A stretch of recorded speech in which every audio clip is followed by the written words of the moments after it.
오늘 저희들 함께 보실 하나님 말씀은 출애굽기 9장 22절에서 26절입니다. 9장 22절에서 26절 제가 봉독해 올리겠습니다. 여호와께서 모세에게 이르시되 너는 하늘을 향하여 손을 들어 애굽 전국에 우박이 애굽 땅의 사람과 짐승과 밭의 모든 채소에 내리게 하라. 모세가 하늘을 향하여 지팡이를 들매 여호와께서 우레소리와 우박을 보내시고 불을 내려 땅에 달리게 하시니라. 여호와께서 우박을 애굽 땅에 내리심에 우박이 내림과 불덩이가 우박에 섞여 내림이 심히 맹렬하니 나라가 생긴 그때로부터 애굽 온 땅에는 그와 같은 일이 없었더라.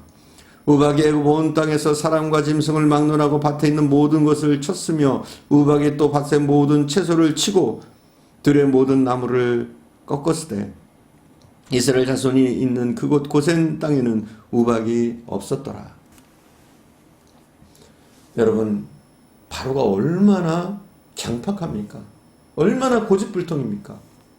우리는 오늘 또 7번째 재앙을 받으면서도 하나님의 경고를 무시하는 바로를 봅니다. 다급하면 항복하고 지나가면 변해버리는 바로. 스스로 지혜로운 척하면서 하나님을 속이려고 들지만 세상에 그 누구보다도 어리석은 자입니다. 오늘 본문에서는 특히 27절에서 내가 범죄하였노라 여호와는 의로우시고 나와 나의 백성은 악하도다 이러면서 회개하는 모습을 보입니다. 그러나 그것이 회개가 아니었다는 사실입니다. 사랑하는 여러분, 악어의 눈물이란 말을 아십니까? 악어는 먹이를 먹을 때 눈물을 흘립니다. 언뜻 먹이를 문 악어의 눈에서 나오는 눈물을 보면서 살기 위해서 어쩔 수 없이 먹지만 죽은 동물에 대한 동정과 연민을 느끼는 듯 보입니다. 먹으면서도 그 동물을 안쓰러워하는 듯 보인단 말이에요. 그러나 실상은 눈물로 입안에 수분을 보충하는 겁니다. 눈물샘의 신경과 입을 움직이는 신경이 같기 때문에 먹이를 삼키기 위해서는 어쩔 수 없이 눈물을 흘리는 겁니다. 따라서 악어는 소화 촉진을 위해서 거짓 눈물을 흘리는 것일 뿐입니다. 이 같은 거짓 눈물을 악어의 눈물이라고 하는 겁니다. 하나님은 거짓 눈물, 거짓 회개를 싫어하십니다. 가증된 것을 너무 싫어하십니다. 오늘 말씀인 22절 이하의 말씀에 보면 거짓된 바로의 회개 후에 이스라엘 자손이 거하는 고센 땅을 제한 애굽 온 땅에 내성과 함께 엄청난 우박이 내려서 밭에 있는 모든 사람, 가축, 식물을 때렸다고 말씀하고 있습니다. 그뿐만이 아니었습니다. 불덩어리가 같이 떨어졌습니다. 한번 상상해 보십시오. 무시무시하지 않겠습니까? 우박이 떨어지는데 우박이 불덩어리와 함께 떨어진다. 상상만 해도 지금도 끔찍한 일일 겁니다. 하늘에서 미사일이 떨어지는 것 같은, 폭탄이 떨어지는 것 같은, 한번 상상을 해 보십시오. 우박이 내리는 이날 날씨가 어떻습니까? 먹구름이 잔뜩 끼고 어둡고 우중충합니다. 그런데 불덩어리까지 비처럼 쏟아집니다. 당하는 사람들의 마음이 어떻겠습니까? 날은 우중충하고 내선병력은 하늘을 가르고 귀를 찌듯이 울려대고 거기다가 무시무시한 불덩어리까지 떨어지니 이건 단순한 일기불순이 아니라 끔찍한 재앙이라는 것을 누구나 느낄 수가 있습니다. 이건 보통 재앙이 아니라 나라가 망하게 생긴 그런 재앙입니다. 세상에 우박과 불덩어리가 함께 떨어지는 경우가 어디 있습니까? 그런데 성경은 이런 일이 있었다라고 기록하고 있습니다. 24절 봉독합니다. 24절. 우박이 내림과 불덩어리가 우박에 섞여 내림이 심히 맹렬하니 나라가 생긴 그때로부터 애굽 온 땅에는 그와 같은 일이 없었더라. 사실 인류 역사상 이런 일은 없었습니다. 그러니 이 애굽의 역사상 이런 일은 더더구나 없겠죠. 분명 이런 재앙을 보면서 하나님의 진노하심, 하나님의 강력한 능력을 이거를 믿어야 되는 거예요. 그런데 바로는 자기의 범죄로 오는 재앙임을 고백하는 모습을 나타냅니다. 그런데 이게 거짓된 회개라는 거죠. 이번은 내가 범죄하였노라 이렇게 말을 하지만 우리가 볼 때는 바로가 회개했나 보다. 그런데 이 회개가 진실되지 않는다는 거예요. 여러분, 회개했다 말이 중요한 게 아니에요. 회개 이후에 나타나는 열매가 중요하다는 사실을 우리는 알아야 됩니다. 여러분, 그냥 말로만 회개했다고 나는 내 죄를 뉘우쳤다고 그게 끝난 게 아니란 말이에요. 여러분, 이건 회개가 아니에요. 회개는 뭐냐? 내가 회개한 이후에 좋은 열매들이 나타나야 돼요. 다시는 그런 흉측한 열매들, 나의 죄로 인한 흉측한 열매들이 나타나면 안 되는 거예요. 바로는 비와 우박과 내성이 그치니까 또 마음이 완강해집니다. 그리고 하나님을 대항하게 됩니다. 하나님은요, 회개 이후에 열매가 없으면 더욱 강력하게 징계하시고, 회개 이후에 열매를 맺어가면, 열매 있는 삶을 살아가면, 좋은 열매들을 맺으면 지난 일을 전부 잊으시고 더 많은 사랑과 복을 부어주시는 분이십니다.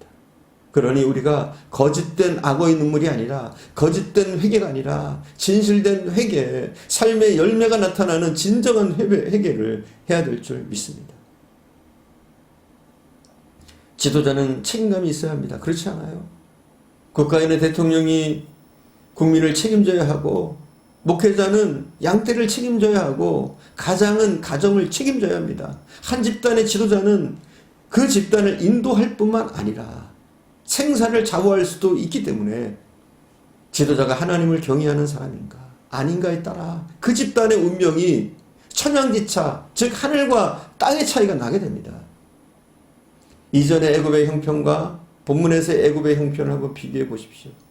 이러한 사실을 극명하게 알 수 있습니다. 과거 애굽은 영화를 누렸습니다. 하나님을 경외하는 요셉을 지도자로 두었을 때 7년의 흉년에도 이웃 모든 나라들은 굶주리고 있을 때, 망해가고 있을 때 애굽은 배불렀고 굶주리는 사람들까지 도울 수 있을 만큼 넉넉했습니다.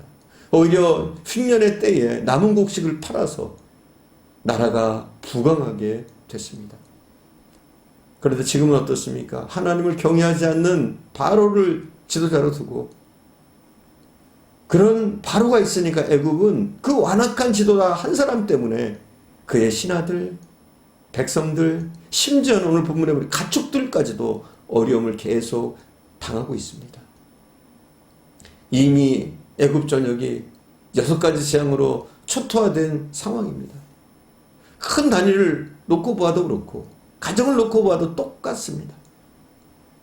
바로의 신하 중에 여호와의 말씀을 두려워하는 자들과 여호와의 말씀을 마음에 두지 아니하는 자들의 가족과 권속들, 그리고 그에 속한 가축들을 비교해 보십시오.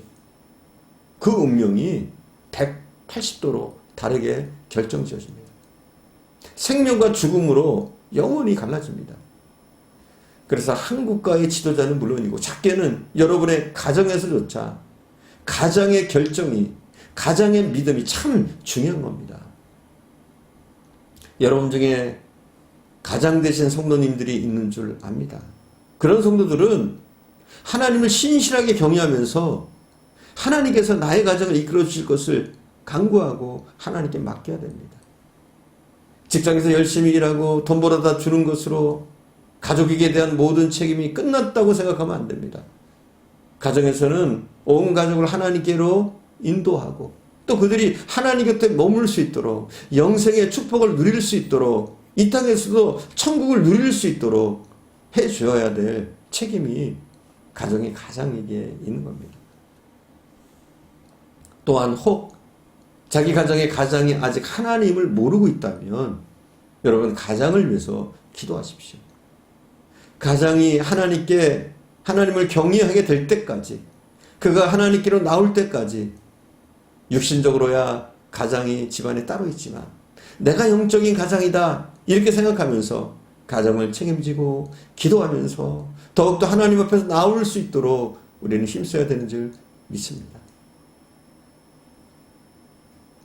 하나님은 징계보다 경고를 먼저 하십니다. 항상 그래요. 하나님은 본문에서도 하나님이 여러 차례 경고하셨습니다. 뿐만 아니라 단 한 번으로 바로를 항복시킬 수 있었지만 몇 번이고 속아가면서도 참아주십니다.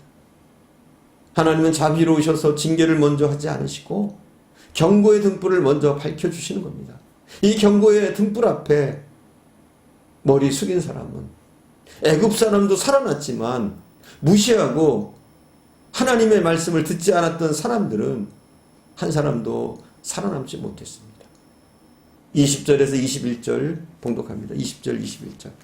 바로의 신하 중에 여호와의 말씀을 두려워하는 자들은 그 종들과 가축을 집으로 피하여 들였으나 여호와의 말씀을 마음에 두지 아니하는 사람들은 그의 종들과 가축을 들에 그대로 두었더라. 그렇죠. 아무리 바로의 신하라고 해도 하나님의 말씀을 마음에 두고 하나님의 말씀대로 순종했더니 그 가축과 종들이 다 삽니다. 그러나 하나님의 말씀을 우습게 여겼던 바로의 신하들은 쫄딱 망하고 그의 가축과 그의 종들이 죽는 일이 생기는 겁니다. 이 주인 한 사람 때문에 가축과 종들이 죽는 것이죠. 하나님은 니느웨에도 선지자를 보내십니다. 요나를 보내서 그들을 구원하십니다. 하나님 그렇습니다. 긍휼히 여기십니다. 우리 예수 믿는 사람뿐만 아니라 예수 믿지 않는 사람들까지도 긍휼히 여기신다는 말입니다. 사실 우리도 요나처럼 이 세상을 향해서 주의 복음을 증거해야 될 사명이 있는 사람들입니다. 그들이 듣든지 안 듣든지 그들이 말씀을 들으면 살 겁니다. 복받게 될 겁니다. 주님을 만나게 될 겁니다. 그러나 우리가 전한 이 복음의 말씀을 듣지 않는 자들은 하나님의 음성을 똑바로 듣지 않았던 우습게 여겼던 바로의 신하들처럼 망할 수밖에 없게 되는 겁니다.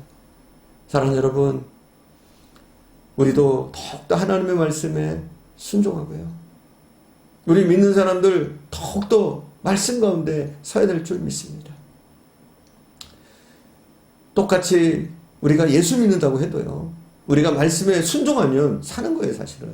그러나 내가 예수 믿는다고 해도 말씀을 우습게 여기고 멋대로 살면 우리도 마찬가지로 망하게 되는 겁니다. 여러분, 말씀이 우리에게 별로 마음에 들지 않고 내가 그렇게 좋게 들리지 않아도 어려워도 우리가 그 말씀을 듣고 정말 하나님의 말씀이라면 힘겹고 어려워도 순종하려고 힘쓰는 저와 여러분 되어줄 수 있길 바랍니다. 그렇게 하나님 말씀에 순종함으로 하나님이 예비하신 모든 축복과 은혜를 나뿐만 아니라 우리 가정에 하나님이 주실 수 있는, 하나님이 내려주시는 그런 축복을 받게 되기를 간절히 축원드립니다. 기도하겠습니다.